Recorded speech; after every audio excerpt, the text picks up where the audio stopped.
గోల్కొండ మీద దండయాత్ర చేసిండు. ఆ రోజు ఉన్నటువంటి ఒక రాజు అబ్దుల్ హసన్ షా అని చెప్పని ఆ రాజును బందీ చేసి ఆ అబ్దుల్ హసన్ షాను హతమార్చి హైదరాబాద్ పేరును దారుల్ జిహాద్గా మార్చి కుట్ర చేసిండు.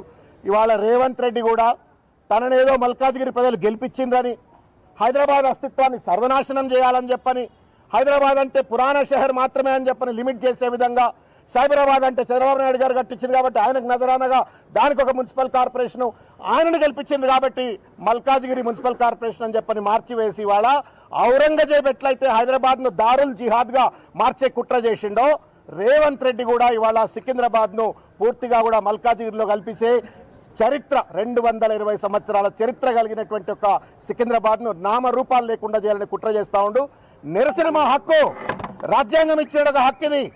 ఈ హక్కును కాలరాసేటువంటి ఒక ఔచిత్యం ఎక్కడిదని చెప్పని వాళ్ళ ప్రశ్నిస్తూ, నువ్వు ఎన్ని పోలీసుల పదగట్టాల కింద కేసులు పెట్టినా, అణచివేతకు గురి చేసినా సికింద్రాబాద్ ఆకాంక్షను మాత్రం వదిలిపెట్టాం. సికింద్రాబాద్ను కాపాడుకునే విషయంలో పెద్దలు తలసాని శ్రీనివాస్ యాదవ్ గారి యొక్క నాయకత్వంలో ఏ పోరాటాన్ని కంటే ఆ పోరాటానికి మేము సిద్ధమై కొట్లాడతామనే విషయాన్ని తెలియజేస్తా ఉన్నాం. తప్పనిసరిగా ఇవాళ దాదాపు దగ్గర 10,000 మందికి పైచీలకు అందరిని అరెస్ట్ చేసి పడేసినారు. హౌస్ అరెస్టులు చేసినారు, డీటైన్ చేసినారు, బైండ్ ఓవర్లను బెదిరిస్తూ ఉన్నారు. ఇప్పటికి కూడా ఇండ్ల ముందు చాలామంది